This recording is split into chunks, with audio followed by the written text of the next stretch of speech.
अस्सलामुअलैकुम viewers, welcome to exploring पांडा। तो आज का हमारा डिस्कशन का टॉपिक है RAPD मार्कर्स। ठीक है, तो अगर हम इसकी फुल फॉर्म देखें तो ये है हमारे पास रैंडम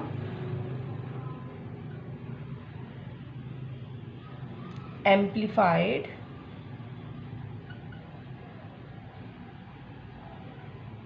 पॉलीमॉर्फिक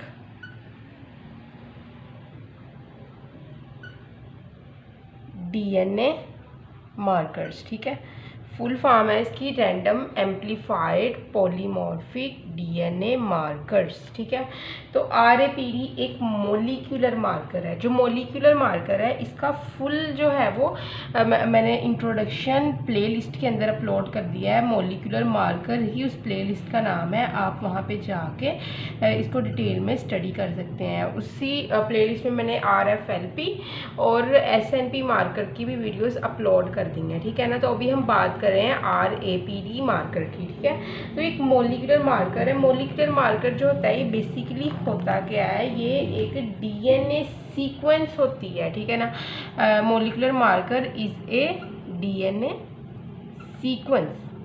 DNA की सीक्वेंस होती है जो क्वांटिफाइबल होती है। ठीक है ना, जिसकी क्वांटिटी को हम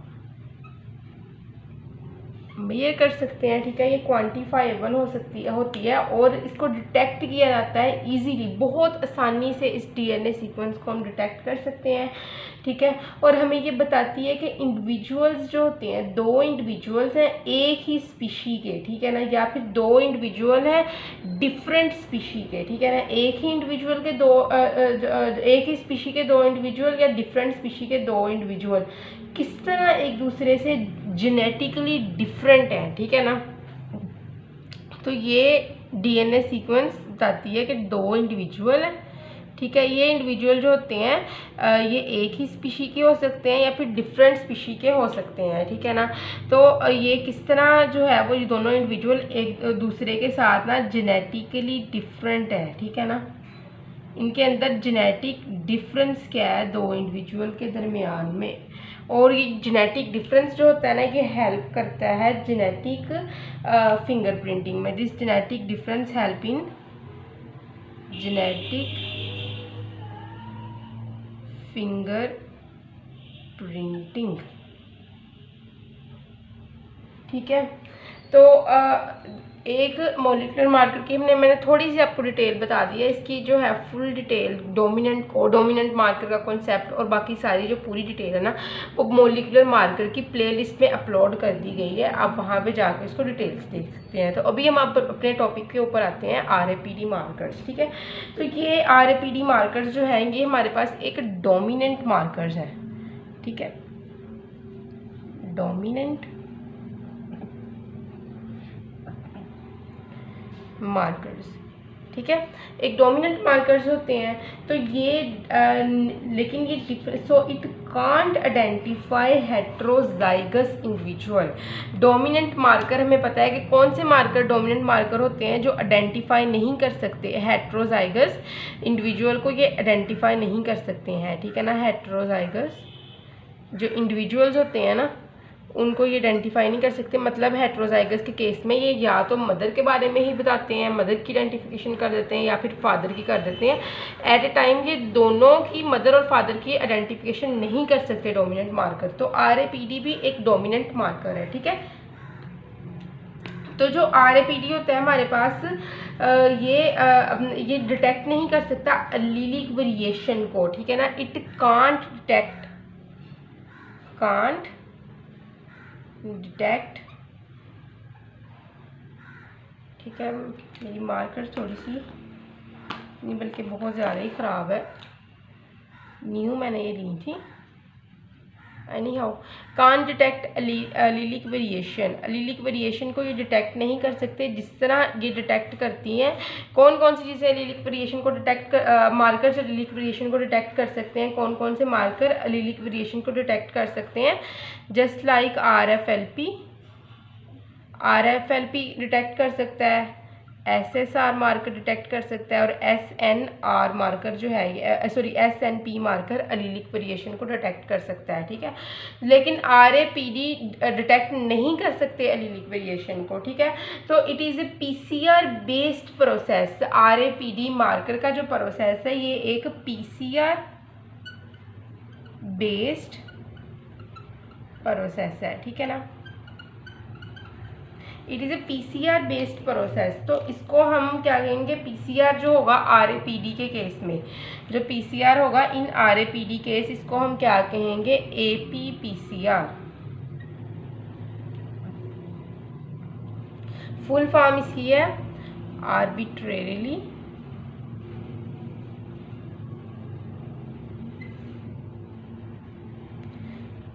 prime, A for arbitrarily, P for prime और PCR, ठीक है, PCR, ठीक है, आर्बिट्रेरीली प्राइम PCR। क्योंकि इसको इस तरह कहा जाता है, क्योंकि ये क्यों कहा जाता है इसको arbitrarily prime PCR, because it ये यूज़ करता है रैंडम नॉन स्पेसिफिक प्राइमर को, ठीक है ना, because it uses random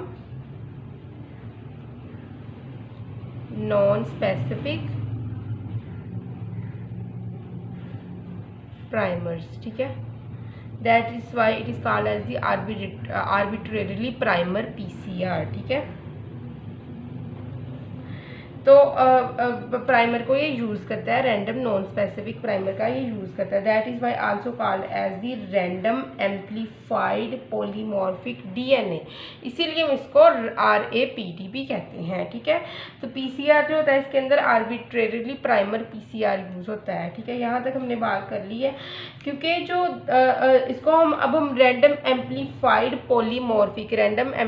polymorphic DNA क्यों कहते हैं, क्योंकि इंडिविजुअल जो 10 से 15 इंडिविजुअल में फ़र्क देखने के लिए हम इनमें से DNA को आइसोलेट करेंगे, ये टेस्ट करने के लिए कि इन इंडिविजुअल के बीच में क्या सिमिलैरिटी है, क्या डिसिमिलैरिटी है, और इस डिसिमिलैरिटी जो उनके दरमियान में आएगी ना इंडिविजुअल में, उसको हम कहेंगे ये हमारे पास है पॉलीमॉर्फिज्म, ठीक है ना। डिसिमिलैरिटी जो इंडिविजुअल्स के बीच में आएगी, एक ही स्पीशी के डिफरेंट 10 से 15 इंडिविजुअल्स लिए, उनके अंदर कोई डिसिमिलैरिटी आई, उस डिसिमिलैरिटी को हमने पॉलीमॉर्फिज्म कहते हैं।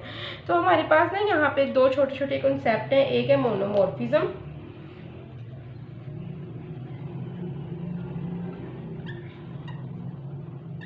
ठीक है, और दूसरा है पॉलीमॉर्फिज्म,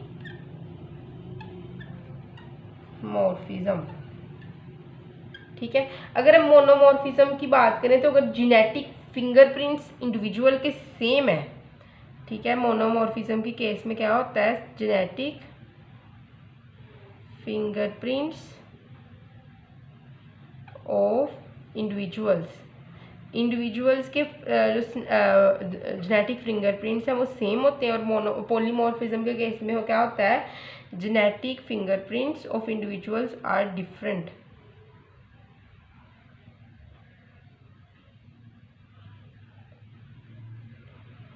ठीक है, डिफरेंट फिंगरप्रिंट्स होते हैं पॉलीमॉर्फिज्म के केस में, ठीक है। तो RAPD मार्कर जो होता है ये हमें इस चीज़ के बारे में जो होता है वो नॉलेज देता है कि किस तरह पॉलीमॉर्फिज्म का कॉन्सेप्ट और मोनोमॉर्फिज्म का कॉन्सेप्ट एक दूसरे के से डिफरेंट है, ठीक है ना। ये कॉन्सेप्ट को डिफ्रेंशिएट करने में जो हमें नॉलेज प्रोवाइड करता है वो RAPD random amplified polymorphic DNA markers होते हैं, ठीक है। बट इट कैन नॉट जो detect allelic variation because it is a dominant marker. ये एलीलिक वेरिएशन को डिटेक्ट नहीं कर सकते क्योंकि ये एक डोमिनेंट मार्कर है, ठीक है। नाउ हाउ टू डिटेक्ट, किस तरह डिटेक्ट करना है इस रैंडम एम्पलीफाइड पॉलीमॉर्फिक DNA को, ठीक है। तो हमारे पास सिवरल स्टेप्स होते हैं जिसके ज़रिए हम जो है वो आइडेंटिफाई कर सकते हैं रैंडम एम्पलीफाइड पॉलीमॉर्फिक DNA को। तो आइए हम अब इन स्टेप्स की बात करते हैं। तो 1 बाय 1 स्टेप्स की हम यहाँ पे बात करेंगे। तो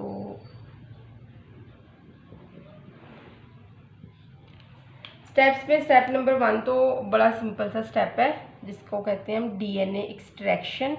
इसमें नॉर्मली जो है वो डीएनए को एक्सट्रैक्ट किया जाता है, ठीक है ना, एक्सट्रैक्ट किया जाता है सीवरल प्रोसेसेस के ज़रिए, सेंट्रीफ्यूगेशन के ज़रिए, ठीक है ना, डीएनए को एक्सट्रैक्ट किया जाता है, ठीक है। अब तो सेकंड है कि पीसीआर का प्रोसेस करवाया जाता है, ठीक है, किसके ऊपर, नॉन स्पेसिफिक प्राइमर के ज़रिए, ठीक है, पीसीआर का प्रोसेस करवाया जाता है, ठीक है। नॉन स्पेसिफिक प्राइमर यूज़ किया जाता है इन पीसीआर, ठीक है, पीसीआर के अंदर। तो नॉर्मली जो हम देखते हैं ना पीसीआर के प्रोसेस के अंदर, तो नॉर्मली पता है क्या होता है, अब इसको मैं एक्सप्लेन कर रही हूँ, इसको पॉइंट नंबर 2 को, ठीक है। डीएनए एक्सट्रैक्ट कर लिया गया है, अब सेकंड स्टेप है नॉन स्पेसिफिक प्राइमर जो है उसका यूज़ किया जाता है पीसीआर के मेथड के अंदर। तो क्या होता है नॉर्मल केसेस में जो हम पीसीआर में हम देखते हैं कि प्राइमर को कहाँ बाइंड करवाना है, उस हिसाब से प्राइमर को डिज़ाइन करवाया जाता है। तो नॉर्मल केस में प्राइमर को डिज़ाइन करवाया जाता है इस हिसाब से कि उस प्राइमर को किस जगह पे अब हम बाइंड करवाएंगे। यहाँ पर ऐसा कुछ नहीं चाहिए, बस रैंडम प्राइमर लिया जाता है, कोई भी तरीके का प्राइमर ले लो, 10 से 15 न्यूक्लियोटाइड का और कभी कभार 17 से 18 न्यूक्लियोटाइड वाला प्राइमर ले लो। मतलब इस केस के अंदर नॉन स्पेसिफिक प्राइमर के केस के अंदर कोई भी जो है वो रैंडम प्राइमर लिया जाता है, ठीक है ना। उसका न्यूक्लियोटाइड जो होते हैं वो 10 से 15 भी हो सकते हैं, ठीक है ना, 17 से 18 न्यूक्लियोटाइड भी हो सकते हैं। इस प्राइमर को सिंपली जो है वो बाइंड होने के लिए छोड़ देंगे हम, कहीं ना कहीं तो बाइंड होगा ही ना। तो so this primer can be bind anywhere and then amplification take place, मतलब कि रैंडमली बाइंड कर जाता है, ये रैंडम प्राइमर होता है और रैंडमली ही ये बाइंड कर जाता है किसी भी प्लेस पे, और उसके बाद इसकी एम्प्लीफिकेशन होना शुरू हो जाती है, मतलब इसकी कॉपीज़ बनना शुरू हो जाती हैं, ठीक है। नेक्स्ट हम बात करते हैं थर्ड स्टेप की। तो हमारे पास है सिलेक्शन,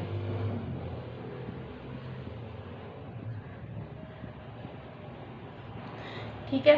तो सिलेक्शन के अंदर हम क्या देखते हैं, एगरोस जेल को यूज़ किया जाता है डिफरेंट बैंड्स को देखने के लिए, ठीक है ना। इंडिविजुअल्स के दरमियान में जो डिफरेंट बैंड्स होते हैं इंडिविजुअल के, उनको देखने के लिए एक मेथड को यूज़ किया जाता है, एगरोस जेल मेथड।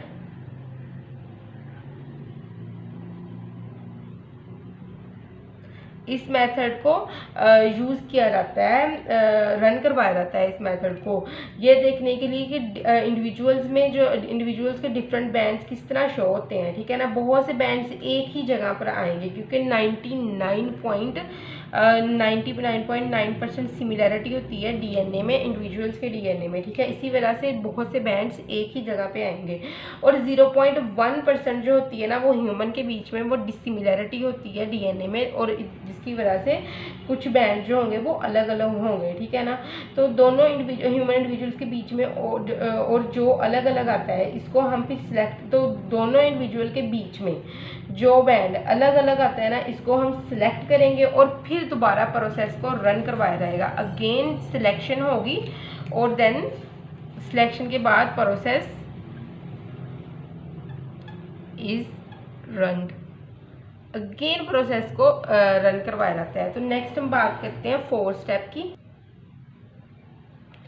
4 में हम देखते हैं रन प्रोसेस।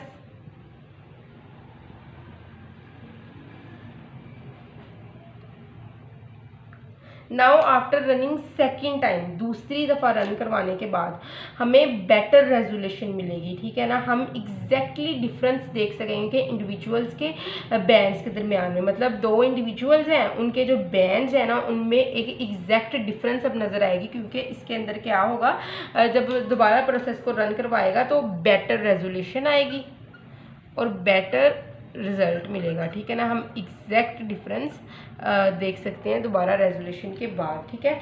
तो अगर हम बात करें यहाँ पे कुछ लेटर सीक्वेंसेस ड्रा करते हैं और 2 पॉलीमॉर्फिक और मोनोमॉर्फिक केस यहाँ पे ड्रा करते हैं, ठीक है, ठीक है। तो ये 2 हमारे पास केसेस हैं।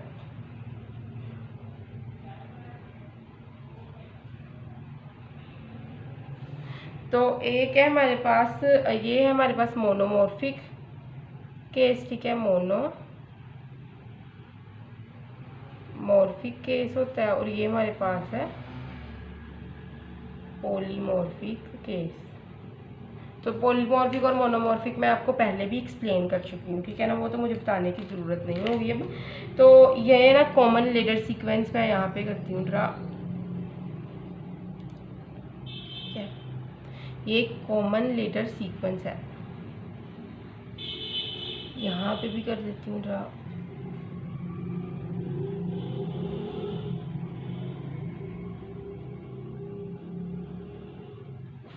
क्लियर।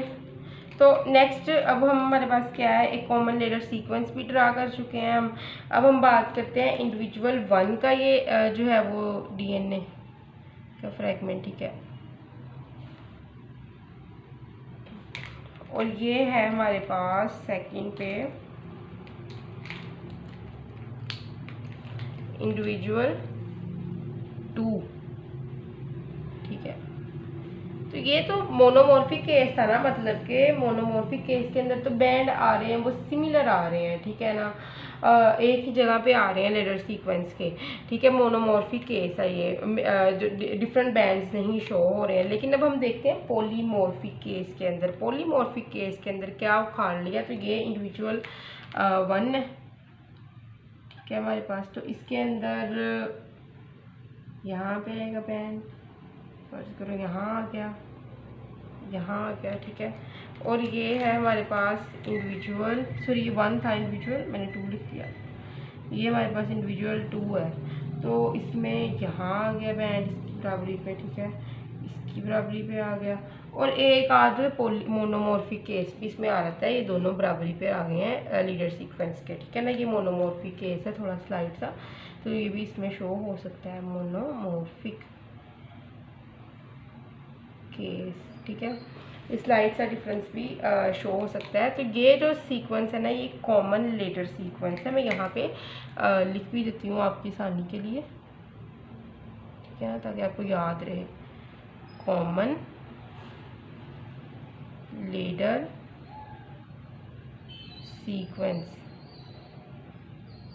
ठीक है, ये कॉमन लेटर सीक्वेंस है और यही प्रैक्टिकल है, ऐसा ही मिलता है। तो बेसिकली यहाँ पर फिर से हम डीएनए फिंगरप्रिंटिंग करेंगे, तो 2 इंसानों के बीच का जेनेटिक डिफरेंस है वो स्टडी कर रहे हैं, ठीक है। तो आरएपीडी के थ्रू तो हम ये स्केच देख पा रहे हैं, ठीक है ना। ये स्केच है, सबसे पहले हम रैंडम प्राइमर यूज़ कर रहे हैं, ठीक है ना। उसको फिर जो है वो हम पीसीआर करवा रहे हैं। पीसीआर करने के बाद इसको जेल रन के जेल एग्रोस जेल मेथड के साथ इसको सेपरेट करवा रहे हैं, ठीक है ना। इसको सेपरेशन करवा ली है इसकी, ठीक है, और प्रोसेस को अगेन जो है वो रन करवाया गया है, ठीक है। सेपरेशन करने के बाद फिर हमने इस प्रोसेस को रिपीट किया ताकि रेजोल्यूशन बढ़ जाए, बेटर रेजोल्यूशन है हमारे पास, क्योंकि ये रैंडम ही डीएनए के फ्रैगमेंट्स हैं।